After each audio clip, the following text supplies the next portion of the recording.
পিতা ঈশ্বরকে ধন্যবাদ দিই যে তিনি আমাদের সুন্দর জীবন দিয়েছেন। পবিত্র বাইবেল আদি পুস্তক 15 অধ্যায় 1 পদে অব্রাহামকে পিতা ঈশ্বর দর্শন দেন। এই ঘটনার পরে দর্শনযোগে সদাপ্রভু বাক্য অব্রাহামের নিকটে উপস্থিত হইল। তিনি বলিলেন, অব্রাহাম, ভয় করিও না, আমি তোমার ঢাল ও তোমার মহা পুরস্কার। পবিত্র আত্মার সহভাগিতা প্রার্থনা করি বিষয়টি বোঝার জন্য।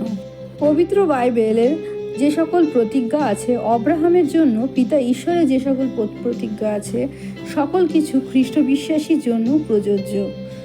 পবিত্র বাইবেল আমাদের তাই বলে, কারণ আমরা অব্রাহামের সন্তান। যখন আমরা প্রভু যিশুকে বিশ্বাস করি, পবিত্র আত্মায় বাপ্তিস্ম আমাদের হয় এবং আমাদের নতুন জীবন আমরা লাভ করি, পিতা ঈশ্বরের সন্তান হয়ে উঠি এবং অনন্ত জীবন লাভ করি।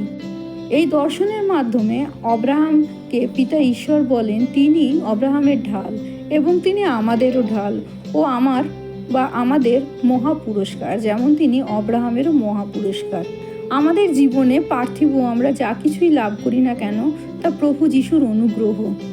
আমাদের সকল অ্যাচিভমেন্ট, আমাদের সকল প্রাপ্তি, আমাদের জীবনের উন্নতি, আমাদের অর্থ, আমাদের সুস্থতা, সকল কিছু আমরা যখন প্রভু যিশুকে বিশ্বাস করি, তখন পিতা ঈশ্বরের কাছ থেকে অটোমেটিক আমরা লাভ করি।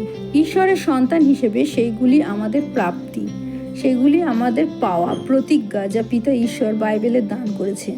তিনি আমাদের সুস্থতা দান করেছেন, তিনি আমাদের আর্থিকভাবে সচ্ছল হওয়ার আশীর্বাদ দান করেছেন, তিনি আমাদের সুস্থ জীবন দিয়ে দীর্ঘায়ু দান করেছেন। যখন সেই ঝোপে পিতা ঈশ্বর মোশিকে দেখা দেন এবং মোশি জিজ্ঞাসা করেন ইসরায়েল সন্তানদিগকে তিনি কি বলবেন পিতা ঈশ্বরকে, তখন তিনি বলেন যেন মোশি তাদের বলে, পিতা ঈশ্বর হলেন আমি যে আছি সেই আছি। ইসরায়েল সন্তানগণকে তিনি যেন আছি, ঈশ্বরের এই নাম যেন ইসরায়েল জাতির কাছে ঘোষণা করে বসি, সেই রকমই আজ্ঞা পিতা ঈশ্বর তাকে দিয়েছিলেন। আছি, আমাদের কাছে যখন কিছু থাকে না তখন আমরা ঈশ্বরের কাছে আসি। যখন আমরা খারাপ সময়ের মধ্যে দিয়ে চলি, তখন আমাদের ভালো সময় থাকে না, তখন আমরা পিতা ঈশ্বরের কাছে আসি এবং তিনি সেই আছেন।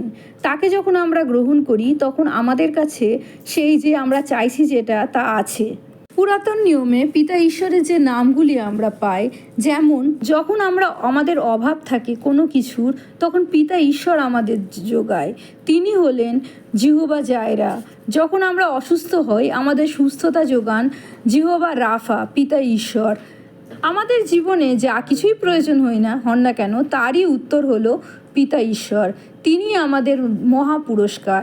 সকল বিপত্তি থেকে তিনি আমাদের ঢাল। যেমন আমরা যখন কোনো বড় কোম্পানিতে চাকরি পাই, তখন আমাদের মেডিকেল এক্সপেন্স, আমাদের বাচ্চা কাচ্চার পড়াশোনার খরচা, আমাদের ট্র্যাভেল অ্যালাউন্স সব কোম্পানি থেকে এমনিই দেওয়া হয়। ঠিক তেমনই আমরা যখন প্রভু যিশুকে বিশ্বাস করে পিতা ঈশ্বরের সন্তান হয়ে উঠি, এই জীবনে পার্থিব জীবনে আমাদের যা কিছু প্রয়োজন তা পিতা ঈশ্বর আমাদের যোগান। যেমন প্রভু যিশু বলেছিলেন, কিন্তু তোমরা তাহার রাজ্য তাহার ধার্মিকতার বিষয়ে চেষ্টা করো, তাহা হইলে ওই সকল দ্রব্য তোমাদিগকে দেওয়া হইবে। আমাদের একমাত্র লক্ষ্য হবে পিতা ঈশ্বরের রাজ্য কিভাবে বিস্তার হয়, আমাদের জীবনের মাধ্যমে প্রভু যিশু কিভাবে গৌরবান্বিত হন এবং আমাদের জীবনের মাধ্যমে, আমাদের ব্যবহারের মাধ্যমে মানুষ যেন প্রভু যিশুতে আকর্ষিত হয় এবং তাকে বিশ্বাস করে পরিত্রাণ পায়। এবং ধর্মশীলতা বা ধার্মিকতা যা প্রভু যিশু থেকে আমরা পাই, তার পবিত্র রক্তে ধৌত হয়ে তার উপর বিশ্বাস করে আমরা পাই। আমরা পিতা ঈশ্বরকে পাই বাইবেলের বাক্যে, তার প্রেম, তার প্রিয় পুত্র প্রভু যিশুকে জানতে পারি বাইবেলের বাক্যে। তাই আমরা যখনই পিতা ঈশ্বরের রাজ্যর অন্বেষণ করি, ধার্মিকতার অন্বেষণ করি, প্রভু যিশুকে জানার চেষ্টা করি, যখনই প্রভু যিশুকে বিশ্বাস করি, তখন পিতা ঈশ্বর আমাদের অন্তরে এসে বাস করেন। তিনি আমাদের ঢাল, আমাদের মহা পুরস্কার। তিনি সেই পবিত্র আত্মা যা আমাদের পার্থিব সকল কিছু, যেভাবে আমাদের চলা উচিত, আমাদের জ্ঞান, বুদ্ধি, দক্ষতা সব কিছু যা পিতা ঈশ্বরের পরিকল্পনা পূর্ণ করতে আমাদের সাহায্য করবে, সেইভাবে গড়ে তোলে। আমাদের জীবনে পিতা ঈশ্বরের উপস্থিতি আমাদের মহা পুরস্কার। প্রভু যিশুর জয় হোক।